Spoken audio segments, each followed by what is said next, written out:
Hello friends, welcome to our channel crypto with Vishal. आज के video में बात करेंगे गाइस एस्टर टोकन के बारे में। क्रिप्टो करेंसी मार्केट में अगर आप थोड़ा बहुत भी एक्टिव हैं तो जिस टोकन की फिलहाल सबसे ज़्यादा हाइप मार्केट में है वो है यहाँ पे एस्टर टोकन। बहुत सारे लोगों के क्वेश्चंस पिछले कई दिनों में आए हैं कि क्या इसको बाय अभी करना ठीक होगा, तो इसी के बारे में आज के वीडियो में डिस्कस करेंगे। क्या हुआ, प्राइस इतना पंप क्यों हुआ और क्या सही टाइम है इसको बाय करने का, मेरा क्या ओपिनियन है, उस बारे में हम लोग आज के वीडियो में बात करेंगे। सबसे पहले क्या मार्केट में चल रहा है, बहुत क्विकली उसको देखते हैं। तो मार्केट कैप 0.2% अप है, वॉल्यूम 21.7% डाउन है। संडे का दिन है इसलिए इंट्रो का कोई डेटा नहीं है। फियर एंड इंडेक्स है 49 में, न्यूट्रल। पिछले एक घंटे के सेंटीमेंट्स की बात करेंगे वो है सेल की तरफ। और अगर हीट मैप की बात करेंगे, BTC 0.04% डाउन, इथीरियम 0.14% डाउन है। पर BNB यहाँ पे बहुत पंप कर रहा है और वो भी कहीं ना कहीं एस्टर से रिलेटेड ही है। बिटकॉइन के चार्ट की बात करेंगे जब मैं वीडियो बना रहा हूँ। बिटकॉइन का करंट प्राइस है 1,15,618 और बिटकॉइन ने जो हमारा रेजिस्टेंस जोन था वहीं से रेजिस्टेंस देखने को मिला और उसके बाद फिलहाल बिटकॉइन के प्राइस में कोई भी यहाँ पे बड़ा मूवमेंट नहीं है। हम लोग एक्सपेक्ट यही कर दें कि यहाँ से एक बिटकॉइन के प्राइस में करेक्शन देखने को मिलेगा और उसके बाद अगले 3 महीने हमें क्रिप्टो करेंसी मार्केट में चीज़ें बदलती हुई देखने को मिलेंगी। पर बात करते हैं अब एस्टर के बारे में। एस्टर के बारे में इसलिए बात करना भी ज़रूरी है क्योंकि ज़्यादा पुरानी बात नहीं है। यहाँ पे 17 तारीख से लेके अगर हम लोग अब तक की बात करें तो टोकन ने करीब करीब 2000% का यहाँ पे पंप किया है। मतलब सिर्फ 4 से 5 दिन के अंदर एक टोकन अगर 2000% पंप होता है, और पंप डंप नहीं हो रहा है फिलहाल, सिर्फ टोकन के प्राइस में यहाँ पे पंप हो रहा है। उसके पीछे का रीज़न है बाइनेंस के एक्स CEO सीजेड यहाँ पे। तो उन्होंने जब ट्वीट किया था इसका, तो एक सिंपल ये ट्वीट था इनका, well done, good start, keep building. और उनका एक ट्वीट करना ही बहुत बड़ी बात है। 17 तारीख की बात है और इसके बाद एस्टर का जो प्राइस है वो यहाँ पे रुक ही नहीं रहा है। इवन जब इन सीजी ने ट्वीट किया था तब से अब तक भी अगर आप देखोगे ना तो ये यहाँ पे नियर अबाउट 10x हो गया हुआ है ऑलरेडी। अगर आप एस्टर की करंटली बात करो तो एस्टर क्या है, एस्टर क्या है कि साथ साथ एक नया ट्रेंड क्रिप्टो करेंसी मार्केट में यहाँ पे स्टार्ट हो गया है, वो हो गया हुआ है डेक्स प्लेटफॉर्म्स का। एस्टर के थ्रू आप स्पॉट में या फिर फ्यूचर में अगर क्रिप्टो करेंसी बाय करना चाहते हो तो इनके प्लेटफॉर्म से बाय कर सकते हो। और उस प्लेटफॉर्म का जो नेटिव टोकन है वो है यहाँ पे एस्टर। एस्टर के प्लेटफॉर्म की अगर आप बात करोगे तो एक इसकी ऐसी चीज़ है जो बाकी और डेक्स से अलग है, वो यहाँ ये है यहाँ पे कि जब भी आप अपना ऑर्डर प्लेस करते हो तो आप उसको डार्क मोड में यहाँ पे प्लेस कर सकते हो। मतलब ये है कि आपने कितना ऑर्डर सेल या बाय पे लगाया हुआ है वो कहीं पे भी ऑर्डर बुक में किसी को दिखाई नहीं देगा। मतलब अगर कोई बड़ा वेल है उसको अगर ऑर्डर अपना एग्जीक्यूट करना है तो वो एग्जीक्यूट कर लेगा, पर किसी को दिखेगा ही नहीं कि इस पर्टिकुलर जगह पे इतना बड़ा लॉट, इतनी बड़ी क्वांटिटी बाय या सेल के लिए लगी हुई है। वो चीज़ आपको यहाँ पे एस्टर देता है। लेकिन जब हम यहाँ पे डेक्स की बात करते हैं तो कुछ दिन पहले एक और प्लेटफॉर्म मार्केट में था बोलना गलत हो जाएगा, इनफैक्ट अभी भी है, दैट इज हाइपर लिक्विड। और उसका टोकन था हाइपर जो सुपर डुपर स्पीड में ऊपर गया था। $6 का ये टोकन आज की डेट में $54 पे चल रहा है। ऐसा नहीं है कि ये टोकन भी बहुत साल लग गए इसको।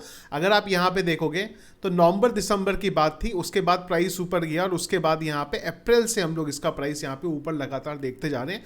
अब मेरे अकॉर्डिंग अगर आप एस्टर को बाय करना चाहते हो तो उसमें आपको थोड़ा सा हाइपर लिक्विड के साथ समझो क्या हुआ था।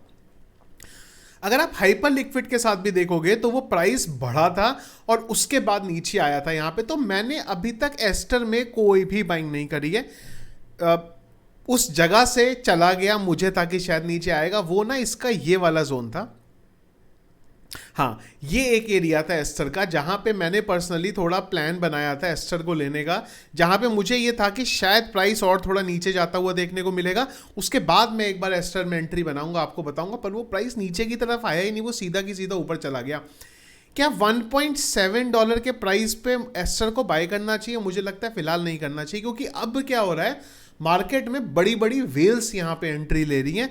अब जो पुराने लोग हैं ना, वो जब उन्होंने अपना प्रॉफिट बुक करना स्टार्ट किया ना तो प्राइस इसका नीचे आएगा, और जब नीचे आएगा ना वो जगह मुझे लगता है इसकी एंट्री के लिए है। तो अगर $1 के नीचे मिलता है ना तो वो मुझे लगता है एस्टर के लिए एक बढ़िया प्राइस होना चाहिए आइडियली।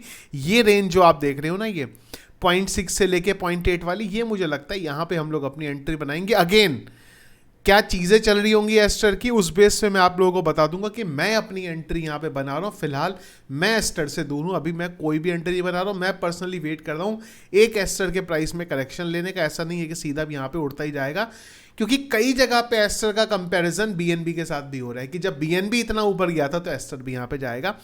एस्टर के साथ एक खास चीज़ है प्राइस पॉइंट ऑफ व्यू से, वो है इसकी मार्केट कैप। इसकी मार्केट कैप आज की डेट में सिर्फ $3 बिलियन की है। इस वजह से इसका ऊपर जाने के लिए ना बहुत ज़्यादा इसको मेहनत नहीं करनी पड़ेगी। अगर ये 1.7 से एस्टर का प्राइस $5-6 भी चला जाता है ना, तो भी मार्केट कैप को समझो 6-7 बिलियन कोई बड़ा नंबर नहीं है क्रिप्टो करेंसी मार्केट में। अगेन इस वजह से अगर यहाँ से एस्टर के प्राइस में करेक्शन आया, फिर इसका प्राइस जब ऊपर जाएगा, तो मैं पर्सनली वेल इंटरेस्टेड हूँ यहाँ पे एस्टर को लेने के लिए। दूसरी एक और चीज़ अब आपको एस्टर की नोट करनी है, डीफाई लामा में चले जाना। यहाँ पे आप ये चेक करो कि एस्टर का रेवेन्यू कितना हो रहा है और हाइपर लिक्विड के रेवेन्यू में क्या फ़र्क पड़ता है। अगर हाइपर लिक्विड का रेवेन्यू नीचे जाने लगा तो हो सकता है एस्टर थोड़े टाइम बाद हाइपर लिक्विड को रिप्लेस कर सकता है शॉर्ट टाइम फ्रेम के लिए। बड़े टाइम फ्रेम पे अगर हाइपर लिक्विड को रिप्लेस करना है तो इसके लिए कोई बड़ी चीज़ होनी चाहिए एस्टर के साथ। अदरवाइज थोड़ा सा एस्टर का ये चीज़ कर पाना थोड़ा सा यहाँ पे मुश्किल है। तो ये कुछ चीज़ें हैं जो एस्टर की चल रही हैं। फिर से मैं इस चीज़ पे जोर दे रहा हूँ, मैं अभी भी एस्टर को बाय करने से दूर हूँ, क्योंकि मुझे छोटी क्वांटिटी में बाय नहीं करना है, क्योंकि $200-400 बना के कुछ फ़ायदा नहीं है। तो मुझे जब भी एस्टर में डालना होगा मैं थोड़ा बड़ा फंड डालूंगा कि जहाँ से अगर वो थोड़ा बहुत भी ऊपर जाए, वहाँ से 3-4x भी हो, तो मुझे पर्सनली कुछ फ़ायदा हो। फ्यूचर डेट पे तो मैं बिल्कुल फिलहाल एस्टर से दूर हूँ, क्योंकि इतना प्राइस ऑलरेडी बढ़ गया है, मार्केट कैप कम है। तो अगर वेल्स आई तो प्राइस ऊपर भी चला जाएगा, अगर लोगों ने अपना प्रॉफिट बुक करना शुरू किया तो वो नीचे भी आ जाएगा। इस वजह से फ्यूचर ट्रेड से तो बिल्कुल दूर हूँ मैं एस्टर से। पर हाँ, स्पॉट में मैं ज़रूर बाय करूँगा। जब भी बाय करूंगा आप लोगों को यहाँ पे बता दूंगा। आप लोगों ने अभी तक एस्टर को बाय किया था, नहीं किया था, और अगर बाय किया था किस रेंज में बाय किया है, कमेंट बॉक्स में मुझे एक बार ज़रूर यहाँ पे बताइएगा। एस्टर क्या हाइपर लिक्विड को लंबे टाइम तक ब्रेक कर पाएगा, नहीं कर पाएगा, वो आने वाले टाइम पता चलेगा। पर अगर ऐसा हुआ, एस्टर इस प्राइस पे जाके रेवेन्यू वाइज सस्टेन कर पाया, क्योंकि ऑब्वियसली बात है सीसी का पूरा सपोर्ट है, खुल्लम खुल्ला सपोर्ट है अब तो अगर ये हो पाया ना, तो कुछ हाइपर लिक्विड एस्टर आने वाले टाइम में कुछ बड़ा कर सकता है और हाइपर लिक्विड को रिप्लेस कर सकता है। यहां से एक और ट्रेंड स्टार्ट हो रहा है क्रिप्टो करेंसी मार्केट में। इस बार, हर बार होता है पर इस बार ज्यादा उस चीज पे जोर दिया जा रहा है, वो है यहाँ पे डेक्स प्लेटफॉर्म। और मुझे लगता है जो रेगुलेशंस भी बन रही हैं दुनिया भर में ना, उस वजह से जो डेक्स के प्लेटफॉर्म से उनकी तरफ थोड़ा ज़्यादा देखा जा रहा है कि आने वाले टाइम में रेगुलेशंस आ जाएंगी तो डेक्स पे उन चीज़ों को इम्प्लीमेंट कर पाना बड़ा मुश्किल होगा। तो शायद इस वजह से अभी से ही डेक्स की तरफ जो बड़े बड़े फाउंडर्स हैं वो ऑलरेडी शायद डेक्स की तरफ अपना ज़्यादा ध्यान दे रहे हैं। एक और चीज़ यहाँ पे ध्यान देने वाली है, वो ये है कि एस्टर कोई नया प्लेटफॉर्म नहीं है, पुराना 2021 का प्लेटफॉर्म और एक टोकन जिसको रीब्रांड किया गया है वो है यहाँ पे। तो ये मत सोचिएगा नई चीज़ एकदम से मार्केट में आई है, प्लेटफॉर्म पुराना है, उसकी रीब्रांडिंग करी गई है और रीब्रांडिंग के बाद सीजी ने ओपनली उसको सपोर्ट कर दिया। और एक चीज़ और मैं बोलूँगा यहाँ पे कि जो सीजी ने ट्वीट किया था ना, इसके बाद ऑलरेडी प्राइस इतना बड़ा था, तो ये भी जो थी ना पूरी की पूरी इनसाइडर बाइंग कहीं ना कहीं रही होगी। ऑलरेडी जिनको पता था, जो क्लोज नेटवर्क में होंगे, उन्होंने ऑलरेडी इस जगह पे बाय कर लिया था, तो वो भी आज नहीं तो कल अपना प्रॉफिट बुक करना शुरू करेंगे। और उस टाइम पे जब वो प्रॉफिट बुक करेंगे और हम लोग नीचे की तरफ जब प्राइस आएगा, तब हम लोग अपना एंट्री बनाने के बारे में यहाँ पे बात करेंगे। तो ये था इस अपडेट करेंटली एस्टर के बारे में। आप लोगों का क्या ओपिनियन है कमेंट बॉक्स में मुझे जरूर बताएगा। वीडियो पसंद आया इसको लाइक जरूर करिएगा। चैनल में अगर आप नए हैं, फर्स्ट टाइम वीडियो देख रहे हैं, चैनल को जरूर सब्सक्राइब कर लीजिएगा। Thank you friends.